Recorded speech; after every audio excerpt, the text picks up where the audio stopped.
भाषणाची तयारी जोरदार केली आहे, पण मागे वक्ते भरपूर आहेत. ना कुणाला पेट्रोल दिलं, ना कुणाला 200 दिले, ना कुणाला जेवण दिलं.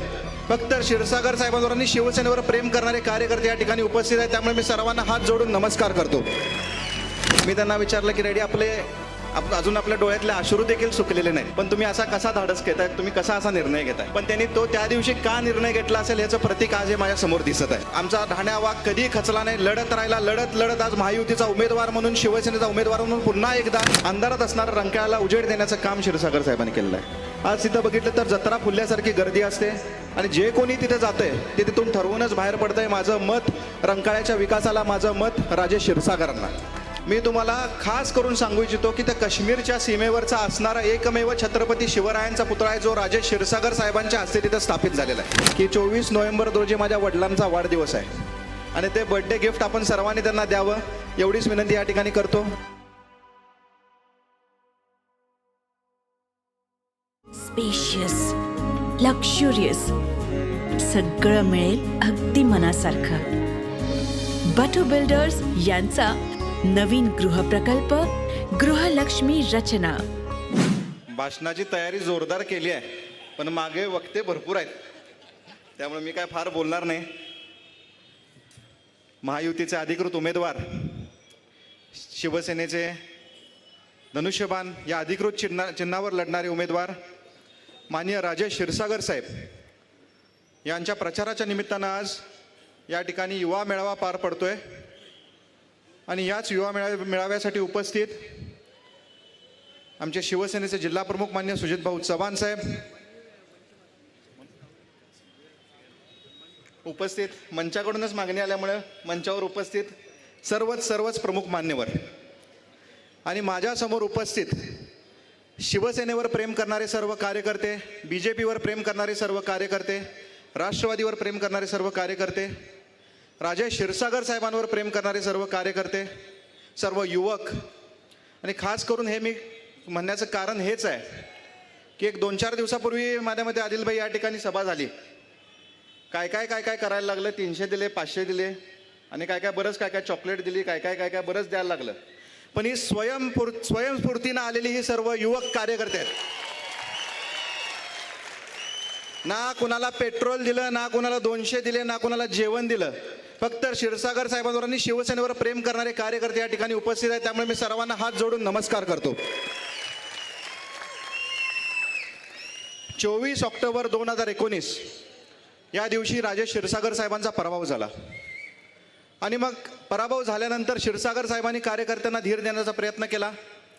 आम्ही सर्वजण फार खचलो होतो, पण आमचा ढाण्या वाघ कधी खचला नाही. लढत राहिला. लढत आज महायुतीचा उमेदवार म्हणून, शिवसेनेचा उमेदवार म्हणून पुन्हा एकदा उमेदवार म्हणून समोर जात आहे.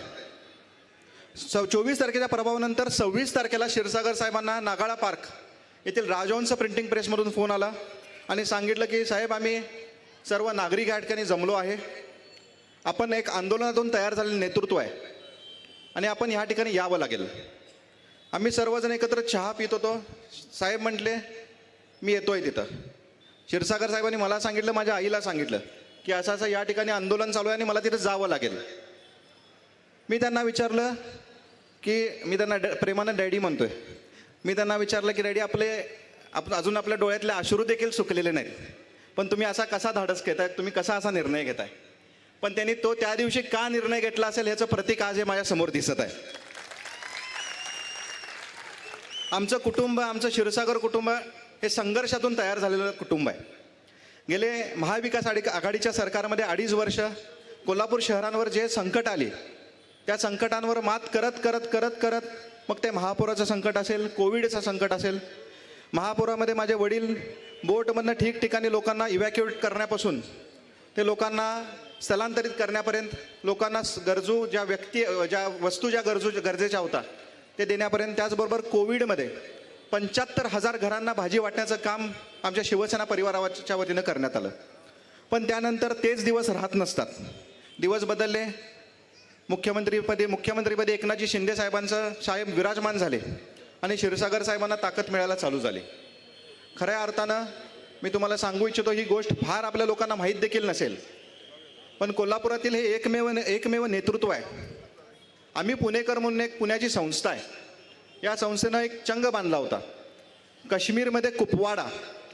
त्या कुपवाडा येथे जे पाकिस्तानच्या बॉर्डरवर येतोय कुपवाडा जिल्हा, त्या कुपवाडा येथे त्यांनी ठरवलं होतं की छत्रपती शिवाजी महाराजांचा पुतळा बसवायचा. आणि मग तो छंद घेऊन क्षीरसागर साहेबांना ते पुण्याचे काही लोक भेटले. क्षीरसागर साहेबांनी दुसऱ्या मिनिटाला ती मागणी मान्य केली. त्यांना घेऊन गेले मुख्यमंत्री एकनाथजी शिंदे साहेबांच्या इथं. शिंदे साहेबांना विनंती केली आणि ते त्यांना आमंत्रित केलं. मी तुम्हाला खास करून सांगू इच्छितो की त्या काश्मीरच्या सीमेवरचा असणारा एकमेव छत्रपती शिवरायांचा पुतळा आहे जो राजे क्षीरसागर साहेबांच्या हस्ते तिथं स्थापित झालेला आहे. कोल्हापूरबद्दल बोलायला झालं तर कोल्हापूरच्या रंकाळ्याचं वैभव बदलण्याचं काम क्षीरसागर साहेबांनी केलेलं आहे. जे गेल्या 6 महिन्यापूर्वी अंधारात असणाऱ्या रंकाळ्याला उजेड देण्याचं काम क्षीरसागर साहेबांनी केलेलं आहे. आज तिथं बघितलं तर जत्रा फुलल्यासारखी गर्दी असते आणि जे कोणी तिथे जातंय ते तिथून ठरवूनच बाहेर पडतंय माझं मत रंकाळ्याच्या विकासाला, माझं मत राजे क्षीरसागरांना. 100 कोटींचा रस्त्यांचा प्रश्न वारंवार समोर येतो. लोक काही बोलत राहतात, त्यावर काही टीका करत राहतात, पण त्याच्या मागचं काही इंजिनिअरिंग असतं. त्या सोशल इंजिनिअरिंगच्या माध्यमातून ज्या ठिकाणी खालचे जे युटिलिटी शिफ्टिंग व्यवस्थित करून त्यामध्ये गॅस पाईपलाईन्स असतील, वॉटर पाईपलाईन्स असतील, ह्या व्यवस्थित करून ज्या दिवशी 6 महिन्यानंतर हे रस्ते पूर्ण होतील त्यावेळेला मी तुम्हाला प्रामाणिकपणे सांगू इच्छितो की जे विरोधक आज आपल्यावर टीका करत आहेत ते देखील राजे क्षीरसागर साहेबांचं कौतुक नक्कीच करतील. लढत लढत संघर्ष करत करत क्षीरसागर साहेब आज पुन्हा एकदा सलग चौथ्यांदा शिवसेना या पक्षाच्या वतीनं अधिकृतरित्या निवडणुकीला सामोरे जात आहेत. त्यामुळे मी तुम्हाला सर्वांनाच विनंती करतो, क्षीरसागर साहेबांना सत्यजित मी आपल्याला खास करून सांगू इच्छितो की 2.5 वर्षापूर्वी चंद्रकांत जाधव अण्णांचं निधन झालं. आज आम्हाला या मंगळवारपेठेच्या एरियात त्यांची मंगळवारपेठेच्या या मिरज कटिटीच्या चौकात त्यांची आठवण येते. त्यांचं निधन झाल्यानंतर क्षीरसागर साहेबांना देखील संधी होती. बऱ्याच आमच्या शिवसैनिकांनी विनंती केली की आपण लढलं पाहिजे, पण माझे वडील फार मोठ्या मनाचे आहेत.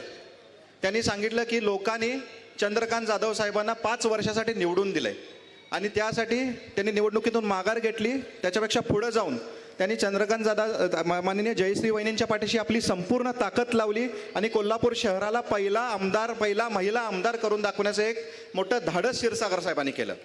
अरे आज आपण ग्रामपंचायतच्या निवडणुकीतून पण मागं येत नाही, पण क्षीरसागर साहेबांनी आमदारकीच्या सारख्या मोठ्या निवडणुकीतून माघार घेतली. एवढं मोठं त्यांचं मन आहे. त्यामुळे हे सर्व लक्षात घेत मी आपल्या सर्वांनाच विनंती करण्यासाठी या ठिकाणी उभे राहिलो आहे. मी खास करून आपल्याला सांगू इच्छितो की जे विरोधी उमेदवार आहेत तुम्ही बारकाईनं त्यांच्याकडे सर्वांनी लक्ष द्या.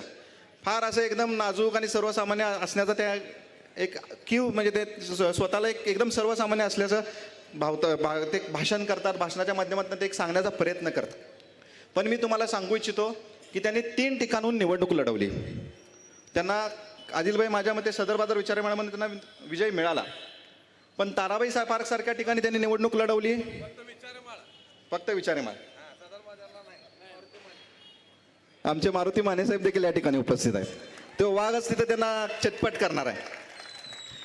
तर त्यांनी त्या ठिकाणी त्यानंतर विचारेमाळमध्ये विजय नक्कीच मिळवला, पण त्यानंतर दुसऱ्यांदा त्यांनी ताराबाई पार्क या ठिकाणी निवडणूक लढवली, त्या ठिकाणी पराभव झाला.